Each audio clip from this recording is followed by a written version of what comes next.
Hey everybody, Dan Latto speaking, and in this video I want to talk to you about what you should do if your very first YouTube video is rubbish. I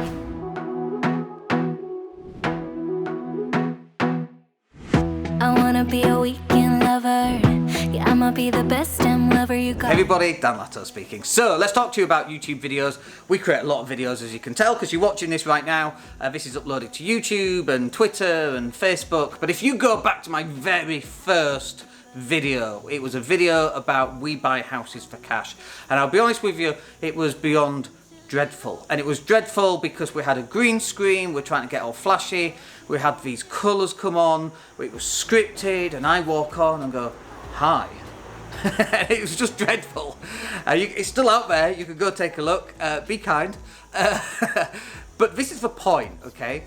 That was like 7 or 8 years ago. I think it's probably longer actually. I have no idea. We should take a look. But it was a long time ago, maybe 10 or 11 years ago. It was dreadful. But no one else was doing videos back then, you know? And this video was for we buy houses for cash type video. Do you know we actually we actually bought a house from that video, as dreadful as it was. It was all designed about creating leads, and it actually generated leads, and we bought a house from that. So we've made like 20 grand off this really bad video because that was the discount on the property that we got, whatever the discount was, I can't remember now. But it worked, okay, and it was dreadful. And it was alright to be dreadful 11 years ago because nobody else was doing it. Today, however, everybody's got YouTube videos. Everyone's uploading videos. You see people walking around the cities just filming themselves, doing videos. It's a very popular thing to do. You have TikTok and you've got Instagram, very video orientated, and people spend an awful lot of time making these amazing videos, okay? And here we are just talking, you and I, just to camera, just having a little conversation here. How on earth can you compete against those people making all these amazing videos? And the answer to that is you don't. You're not meant to. You're supposed to be doing is putting yourself out there so that when people find you, you're building credibility so that then when they're ready to buy, they know they want to use you because they like you, or you're qualifying people out if they don't like you. That's great. If they don't like you, then they're never going to like you. So why bother even chasing them and trying to close business on them? Just let them use somebody else.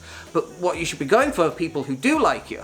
And you're building trust and honesty and reassurance and being authentic and building credibility and all that good stuff that takes you on to growing a good business and having a good reputation in the marketplace. So when you're first starting out on your journey of creating videos, your first one's going to be bad, right? The first time you tried to ride a bike, I'm sure you fell off. The first time you tried to swim, you nearly drowned. The first time you drove a car, you stalled it. It's just normal. That's what everybody does. It's just totally normal part of the journey. But this is what happens is they do 1, 2 or 3 videos, decide that they're rubbish and never do another video. And it's like, guys, if you're never doing videos, you're never going to get to video 100. You're never going to get to video 1000. And your videos are going to improve on a daily basis if you're producing them daily. Like right now, we're just putting a batch of videos. We've done 4 already. We did, I think, 5 or 6 or 7 yesterday, so that we can schedule these out over the coming weeks. That's what you've got to do. Just get used to you and I talking to camera. I can see myself here because I've got a little screen. I try not to look at it. I'm looking at the lens right now.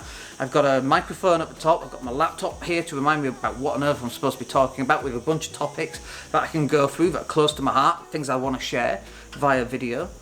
And you just got to press record and start going. Now obviously on my videos we've got an intro telling people what I'm going to talk about. Then we've got a nice little video segment which hopefully you enjoyed. It's usually me walking on the beach and usually the areas where we have either lived or where we've been on holiday, that kind of thing. It's all B-roll. And then we have this piece of content which is the main piece of content, and then we have an outro which again is me on the beach, walking the dog, playing in the pool, whatever it happens to be.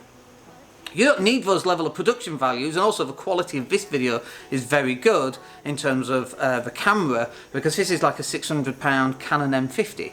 But you can do this on an iPhone 5S. That's how we used to do our videos, on an iPhone 5S. Believe that or not, it's like 50 quid. So there's really no excuse for not doing them, other than you're a little bit embarrassed and you need to get over that embarrassment, and you get over that embarrassment by creating as many videos as you can. And you just get over it eventually. Anyway, let me know how that goes. Let me know how your video creation journey is going. Stick it in the box down below. I'd love to hear back from you. Other than that, we'll catch up with you on the next video, and we'll speak to you then. Take care.